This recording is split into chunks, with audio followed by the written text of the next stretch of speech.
Assalamualaikum warahmatullahi wabarakatuh. Anggap ae Lailatul Qadar ora usah darani ganjil, sing darani ganjil ya sapa. Aneh-aneh.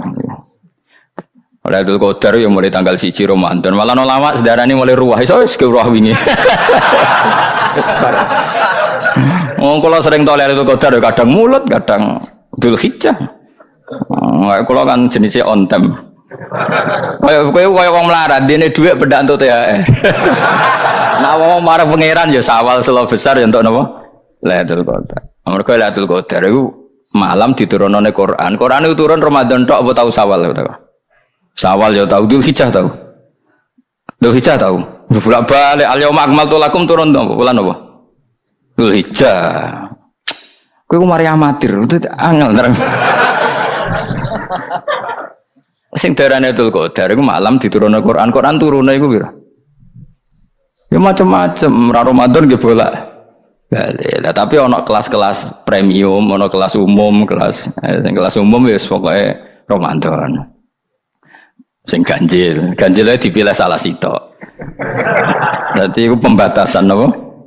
Nah Quran dhewe turun coba surat paling terkenal, ayat paling terkenal al-yauma akmaltu lakum turun tanggal pira? Tanggal 9 Arafah Dzulhijjah haji wada. Padahal ta'rif Lailatul Qadar Allah unzila fihil Quran.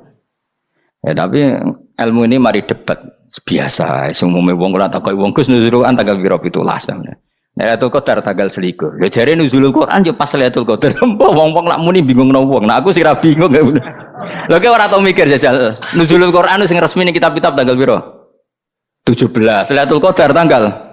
Padahal Lailatul Qadar disifati apa? Malam turune. Roan, ora tau bingung ngono.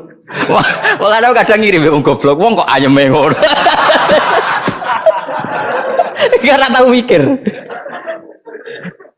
Aku gumun goblok-goblok. Dadi ana ilmu paradok barang ya tenang, ya santai. Padahal ya tak bedheki ya nuzul Quran tanggal piro sing resmi cara kitab-kitab. 17 Ramadan. Lailatul Qadar sing resmi 21 nganti 29. Terus Lailatul Qadar iku wulan apa? Wulan diturunkannya Al-Qur'an. Berarti tanggal piro?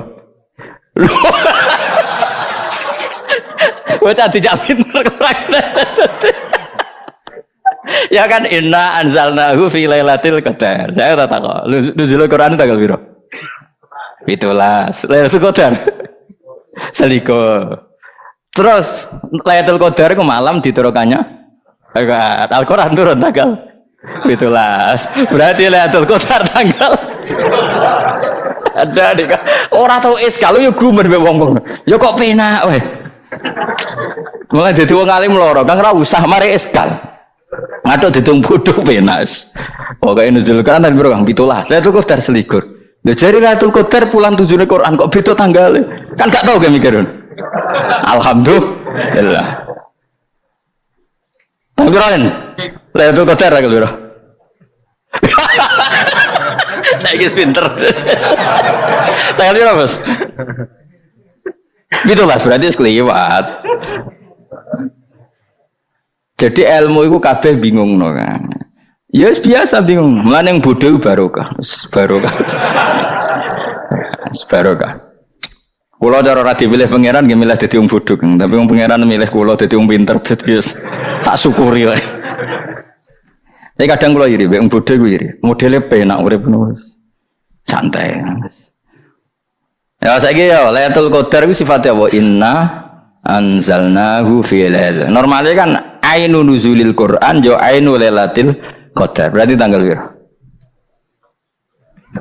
Darawane lagi. Innalillahi wa inna ilaihi raji'un. Kita warai ilmu cara wong alim. Meskipun sampean boleh bantah siji ya kadang keterbatasan ilmu. Nomor loro hasud, bantah kan sebab macam-macam. Hasud, nomor 3 bantah go kegiatan. Kaya wong kuliah nek agak kritis kan darani ra pinter. Dadi cocok lah ya kudu bantah. Engko khas-khasan cerdas apa? Nomor 4 bantah niku sifate wong wedok. Menang kalah protes. Berarti kowe ora lanang, berarti wedok, tukang protes itu wedok. Nomor 5 bantah itu berarti dia punya keiskalan tapi nggak bisa keluar dari keiskalan itu. Jadi problem Anda ditimbangkan ke saya, itu ya ora sopan. Problem-problemnya dia kok ditimbangkan ke saya. Begini tak terang no.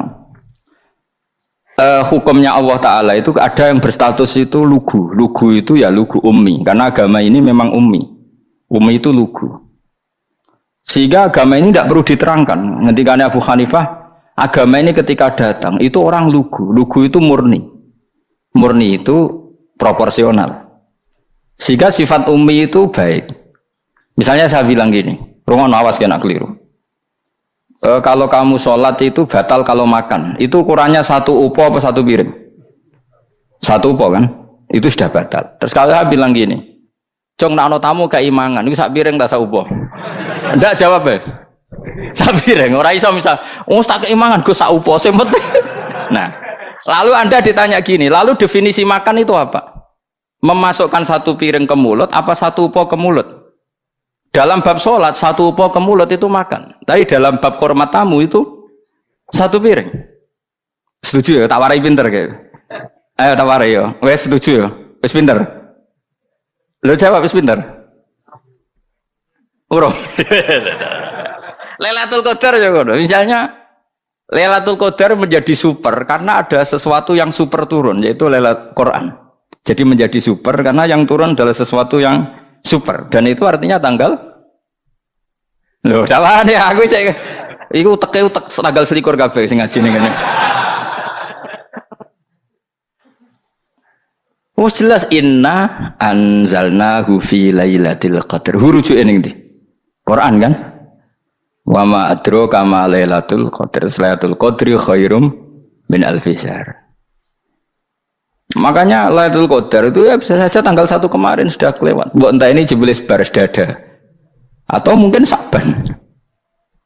Jadi perdebatan ulama tentang Lailatul Qadar. Malah ada wali yang bilang saya tiap hari mendapat Lailatul Qadar. Nah, itu malah ra kelas meneh wis malah pusing, malah napa? Pusing. Udah enggak usah mikir itu. Jadi hukumnya Allah itu ada 2. Ada hukum itu lugu dan ini bagus. Makanya saya itu kenangan saya terbaik dalam membela Allah dan Rasul. Saya ulang lagi, kenangan saya terbaik dalam membela Allah dan Rasul itu masalah faraid. Dulu mungkin banyak yang ingat lah ketika tahun berapa lupa saya, tapi ada seorang menteri dan pakar Islam menggulirkan isu hak waris itu sama, lelaki dan perempuan sama, alasannya karena perempuan sekarang kerja. Jadi gara-gara kesamaan gender kemudian mereka ingin bagi waris itu apa? Sama lidzakari mislu hadzil unsayain itu ditentang. Gerakan itu pernah menguat, termasuk yang bisa dengan tanda kutip bisa menghentikan gerakan itu termasuk itu saya. Yang punya pikiran gitu tak parani, tak tantang begini. Saya bilang gini, Anda ngomong ini itu karena pinter apa karena tren? Tak tanya, ya karena pinter. Saya ini kan orangnya keren, punya kepangkatan jos lah. Ya kepangkatan jos, kepangkatan dunia, mestinya cara pangeran bojos ora ya ora. Cara ukuran dunia itu jos lah. Tak tanya, saya itu Pak Ba, termasuk yang setuju gerakan kesamaan gender. Dulu kan lelaki perempuan itu beda sekali karena lelaki kerja perempuan tidak. Sekarang sama-sama kerja maka warisnya harus sama. Terus saya tanya gini, lalu penyebab warisan itu kerja apa lelaki? Dia jawab kerja. Dia nggak ngerti kalau ngadepin saya. Saya ini kan orang alim yang biasa belajar mantek. Dia ini roh nak aku ngalim. Sembrono ya jadi dene. Ketika tak tanya gini, lalu misalnya saya punya anak, yang anak saya putri itu direktur BUMN atau direktur bank atau direktur PT besar. Kemudian anak lelaki saya idiot, goblok. Warisannya dikasihkan siapa? Kalau kerja adalah alasan dapat warisan, berarti anak saya perempuan itu yang dapat warisan dong. Anak saya lelaki kan idiot, nggak kerja. Lalu warisan itu berdasar prestasi apa empati? Kalau berdasar prestasi malah Anda ini aneh. Sudah kerja direktur BUMN hanya karena dia kerja dia dapat warisan karena Anda bilang asbabul irsi adalah kerja. Kalau saya bilang karena empati saya juga gak fair.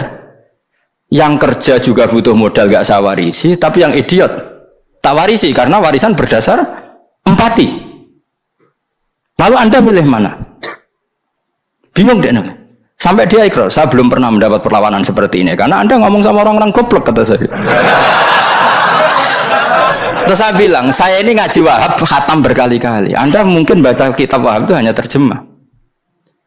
Maka menurut Islam yang menjadi hak waris itu sebabnya dzukurah wal unasah, kelelakian menjadi dapat 2 bagian, keperempuanan menjadi 1 bagian, dan itu Islam tidak mau urusan dengan prestasi maupun empati, mujarradul dzukurah dan mujarradul unusah.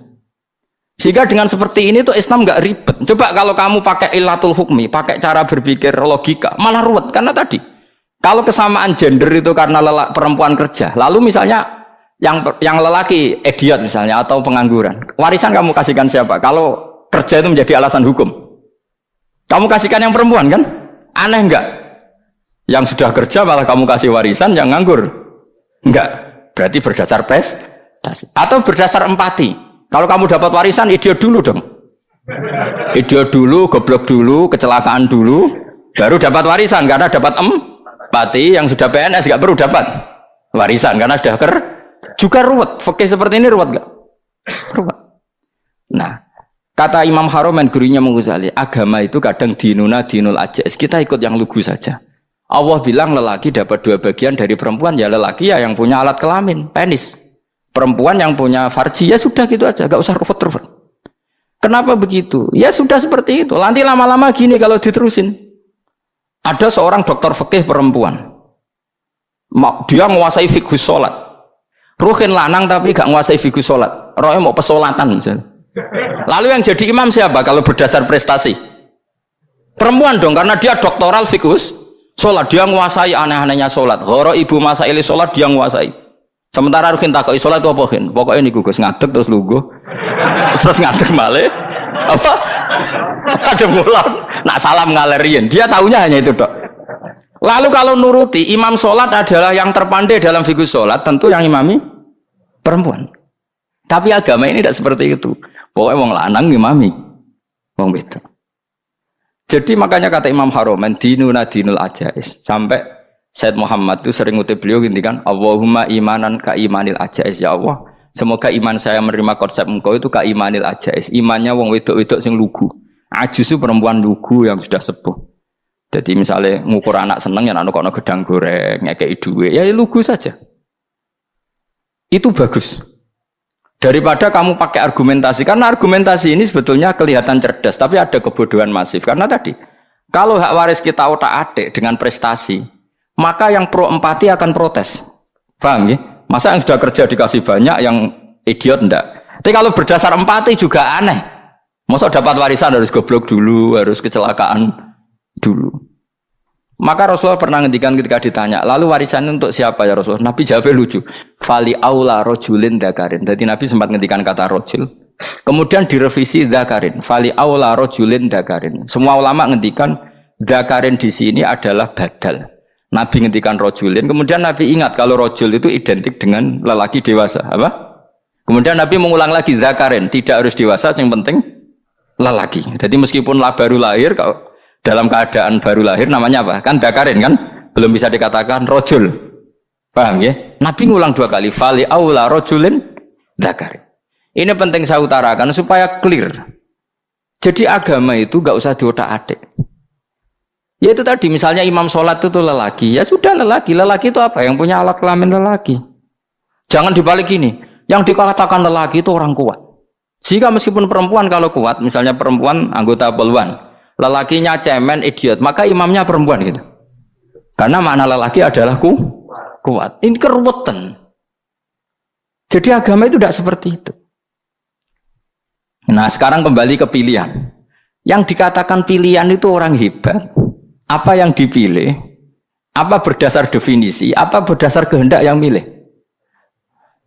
Nah, kok mulai do pinter, tumben do pinter. Alam raya ini milik Allah. Dan semua di alam raya ini milik Allah. Maka dipilih tidak dipilih itu terserah yang punya apa terserah kita. Apa terserah kriteria, apa terserah definisi.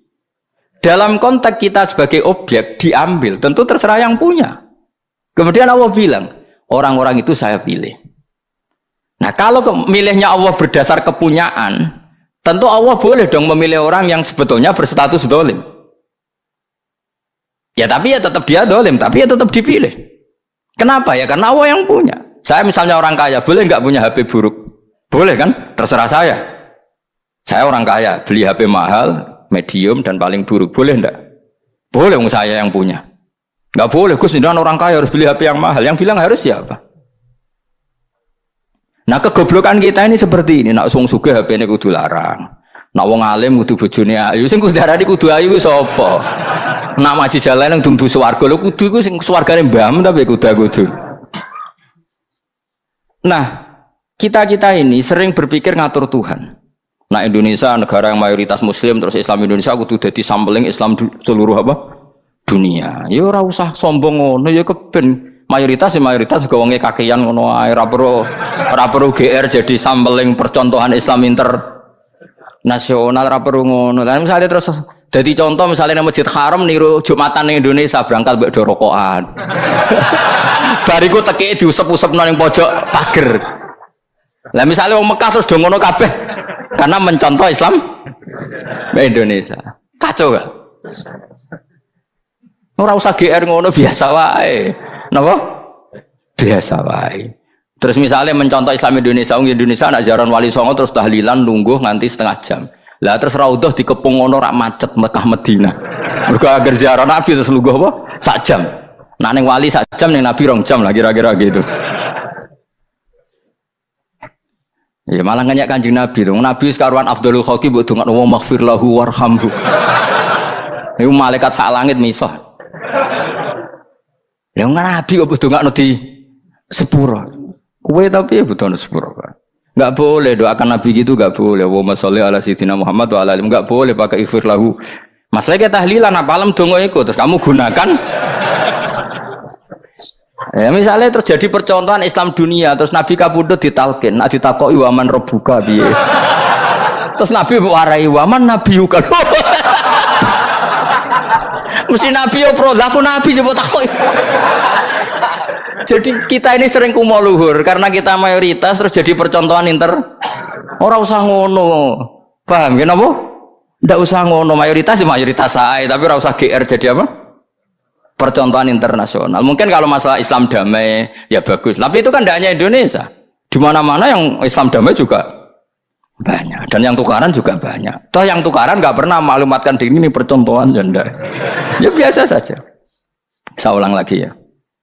Maka menurut saya nggak akan benar pendapat Khawarij atau pendapat Islam yang keras bahwa orang dosa besar itu keluar dari Islam. Karena ketika Allah mengatakan kemudian aku pilihkan kitab ini tak kasihkan orang-orang yang saya pilih, itu diantara yang pertama adalah meskipun mereka sebagian tetap zalim. Artinya tetap zalim itu tidak menjadi dia keluar dari status Islam. Paham ya? Sekarang saya tanya, yang dikatakan warga Indonesia itu siapa? Ya siapapun yang bergeografis di Indonesia, lahir sebagai akte Indonesia, saya orang Indonesia. Kemudian ada yang penjahat, ada yang maling, kita penjara. Apa dia keluar dari kebangsaan Indonesia? Enggak kan? Sama ketika orang Islam menjadi zina dan fasik koruptor, keluar dari Islam enggak? Enggak. Karena Allah tetap bilang faminhum. Apa? Faminhum. Jelas ya? Wes kayak ngarah Khawarij. Kenapa? Kalau Khawarij cara berpikir itu ekstrim. Setiap dosa besar itu mengeluarkan orang dari status Islam. Oh, itu bahaya sekali. Karena nanti kalau itu iya, kita akan kehilangan banyak orang nopo Islam. Makanya Nabi nanti ngendikan, saya berharap yang nanti masuk surga dari umatku itu separuh, 2/3. Itu kata ulama-ulama. Kalau kita pakai mazhab Khawarij, orang Islam itu tidak sampai 1/3. Karena banyak yang keluar dari Islam. Duwe keris gak Islam, duwe akeh ra Islam, nglakoni jimat gak Islam, nyekel patok gak Islam, dosa gede gak Islam, korupsi gak Islam. Terlalu banyak yang kita usir dari Islam. Lalu kita ngusir atas nama apa? Coba.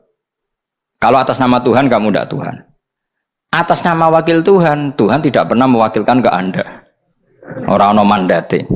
Yang kita tahu dari Quran ya ayat ini, tsumma awrasnal kitabal ladzina astafaina min ibadina. Kemudian kitab ini tak kasihkan orang-orang yang saya pilih, dan orang yang saya pilih itu faminhum zalimul li nafsi, dan sebagian dari itu adalah orang zalim, dan itu jelas bagian dari itu. Artinya keluar apa masuk? Keluar apa masuk? Masuk. Meskipun ya yang zalim tetap berstatus zalim, kayak warga Indonesia ini semua warga Indonesia. Paham ya? Yang maling ya tetap warga Indonesia, meskipun ya tetap maling. Jelas ya? Betul nanti orang gitu. Makanya ahli sunnah itu pendapatnya falam nukafir mu'minan bil wisri. Kita tidak akan mengkafirkan orang mukmin hanya karena melakukan dosa. Kenapa ya? Karena Allah bilang faminhum setengah sangking itu masuk bagian. Dan itu luar biasanya Allah disebut istofaina. Tetap orang-orang apa? Pilihan. Maka ini penting saya utarakan supaya kita ini tidak sok-sokan ya. Terus yang zalimul nafsi pun potensi dimaafkan sama Allah. Asal dia tobat, dan tobat itu sama Allah nggak ada batasnya. Malam yuhur kiri sampai apa? Nafas apa? Terakhir. Dan kadang orang itu sebetulnya nggak niat tobat, cuma ada perilaku tertentu sehingga dadian Allah itu simpati. Itu juga banyak yang diterima tobatnya Allah. Makanya kata ulama-ulama itu, istighfar itu tidak syarat diampuni. Yang menjadi orang terampuni itu kehendak Allah. Istighfar itu bagian kecil dari syarat-syarat itu. Bisa saja orang tanpa istighfar tapi diampuni Allah.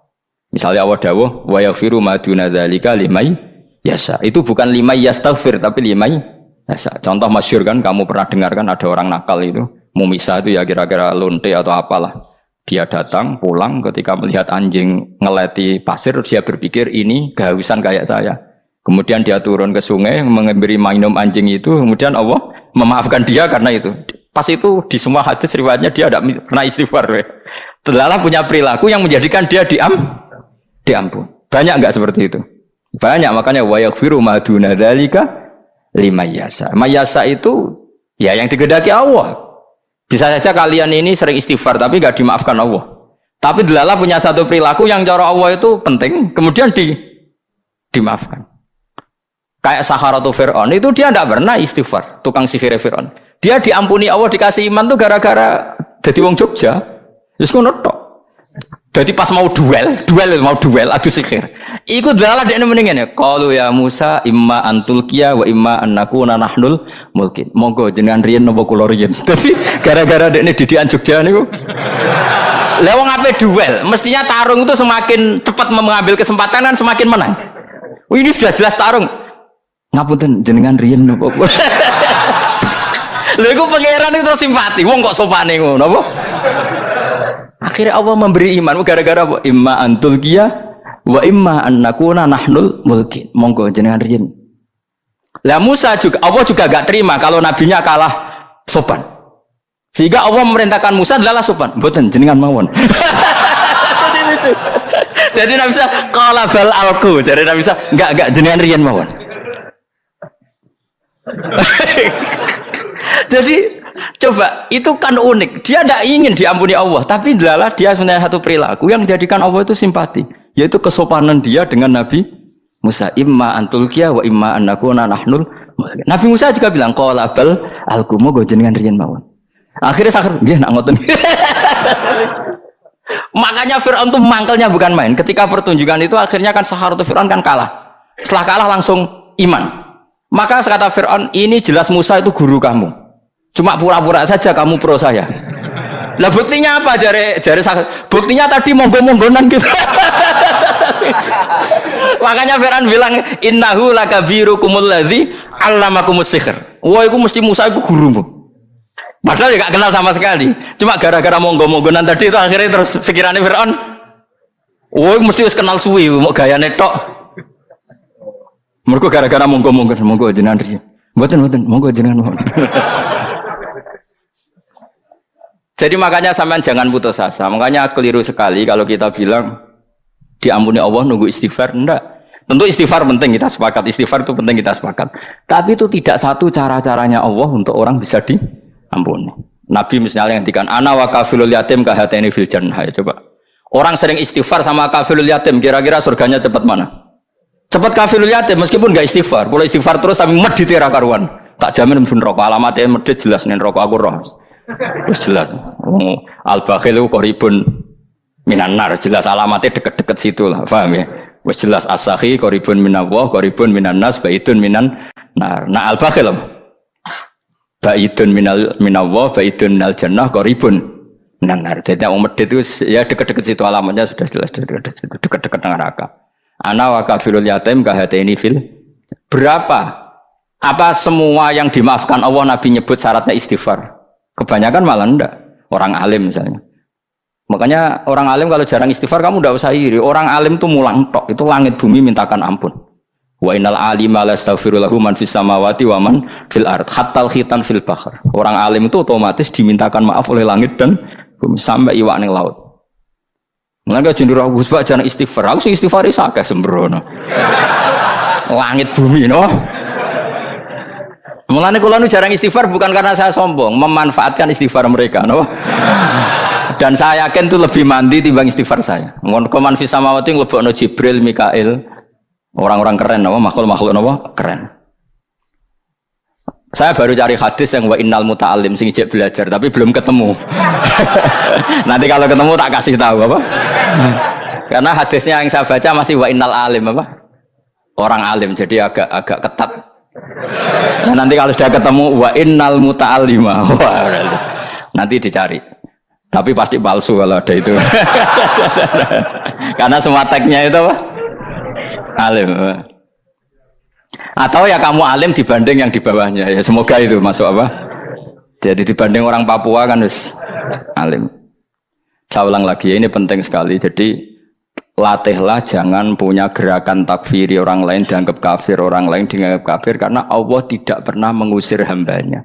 Meskipun apapun salah najiyah, kata Allah tetap faminhum. Apa? Faminhum. Hum itu rujuknya ke yang depan. Jadi termasuk orang-orang yang saya pilih adalah faminhum zalimul li nafsi. Tetap dia di arena itu. Nisbatnya Islam ya tetap di area Islam itu. Meskipun yang ya kayak warga Indonesia coba. Warga Indonesia itu siapa? Yang terlahir di Indonesia dan ber-KTP berkartu keluarga Indonesia sudah. Nanti tentu yang bajingan tetap bajingan, yang koruptor tetap koruptor. Tapi menjadi warga Indonesia atau keluar dari warga Indonesia? Tetap warga Indonesia. Kira-kira seperti itulah analoginya. Tetap istofaina tapi tetap berstatus faminhum zalim. Tapi rujuknya kan tetap faminhum ikut setengah saking alladzinas tofaina. Mulane ngaji sing tenanan. Kowe ora usah anut khawarit. Khawarit ku apa ngamukan. Sidik-sidik wong liya salah yo apa-apanan. Lho saya juga mangkel be wong zalim. Semua orang soleh mangkel be wong zalim, tapi ya dihukum saja. Misalnya dalam Islam ada qisas, ada had, ada hadul qadzab, hadus sariko. Ya hukuman ya hukuman saja, tapi hukuman itu tidak bisa menghilangkan status. Ya sama seperti manusia tetap manusia, meskipun apapun dia ya manusia. Ya tadi misalnya manusia itu siapa? Ya manusia itu ya manusia. Terus kamu bikin orang yang standar ideal manusia adalah yang berperilaku baik, yang nggak pernah salah. Kemudian kalau Zaid itu maling berarti tidak manusia. Terus barangnya apa? Ketek. Tidak bisa. Makanya kembali lagi dinul aja. Kamu bikin definisi manusia itu tidak usah seangkuh itu. Manusia seperti ini manusia ya sudah. Maling ya manusia, orang soleh ya manusia, orang sedengan ya manusia. Lelaki itu apa? Yang punya alat kelamin penis itu lelaki, titik sudah. Sehingga nanti warisannya ya dia lelaki. Sholatnya dia bergaya. Kamu tidak usah bilang gini, lelaki adalah yang cakap memimpin, yang maco, yang kuat. Jika kalau tidak seperti itu namanya perempuan. Terus kamu membolehkan yang seperti ini jadi makmumnya perempuan, imamnya perempuan sing maco. Kacau enggak kalau agama nuruti logika-logika itu? Enggak jawab aja. Kacau. Lalu lucunya sekarang banyak kecerdasan yang mengarah ke sana. Makanya agama ini jadi kacau karena sudah ada dinul ajais. Agama ini agama ummi. Ya agama ini agama ummi. Kata Allah huwallazi ba'atsa fil ummiyin. Ummiyin itu lugu itu polos. Jadi kalau orang polos misalnya gini, ini apa? Kira-kira kalau jawab orang polos ini, jam. Bagus kan jawab jam. Jam untuk apa? Penunjuk waktu ya sudah seperti itu. Tapi kalau orang engkek, ini itu apa jam? Itu barang murahan. Bulat kan oleh jawab. Mau numpak mobil carry itu apa? Itu black melaku. Yang mobil itu Alphard. Jadi kacau. Enggak boleh agama dibawa ke sana. Apa? Agama di sana dibawa ke sana. Nah itu madzhabnya ahli sunnah apa? Wal jamaah. Ketika Rasulullah ngendikan la yu'minu ahadukum hatta yuhibba li akhi, ora kok diarti ini ora iman. Jika yang menyala itu tidak iman, tidak seperti itu cara mengartikan ahli sunnah wal jamaah. Karena status sudah pernah hilang. Yang hilang hanya kesempurnaannya. Paham ya? Kesempurnaan kita jadi manusia hilang karena kita maling, karena jadi koruptor. Tapi tetap kita manusia. Kesempurnaan kita sebagai orang mukmin hilang kalau kita fasik. Tapi kita tetap mukmin. Paham ya? Makanya setiap hadis gitu kata ahli sunnah la yu'minu imanan kamilan. Wis dong ya. Dong. Ya terus alhamdulillah subhanallah. Ya doa alim semua malam 12. Malam Lailatul. Aku kadang yang melok goblok aduh. Saya tuh sering dididik sama bapak saya, sekumpul wong akeh kudu melok goblok guys. Makanya bapak itu kalau ada orang pidato, bapak kan juga gak suka pidato juga, tapi ya kerso kadang-kadang, saya pun kadang-kadang kerso. Asal sing utus pernah guru, pernah sepuh kadang kerso. Nah, bapak nak bahas pengajian diomongin balik dari bapak, malah bingung, ngomong apa wae. Coba kita dengan PD-nya bilang Lailatul Qadar itu 21 sampai berapa? 29. Lailatul Qadar. Warna itu malam Lailatul Qadar. Lalu Lailatul Qadar keren tuh karena apa coba? Karena nuzulul Quran. Lalu nuzulul Quran tanggal 17. Lalu Lailatul Qadar tanggal berapa? Oh, ada nih. Alhamdulillah.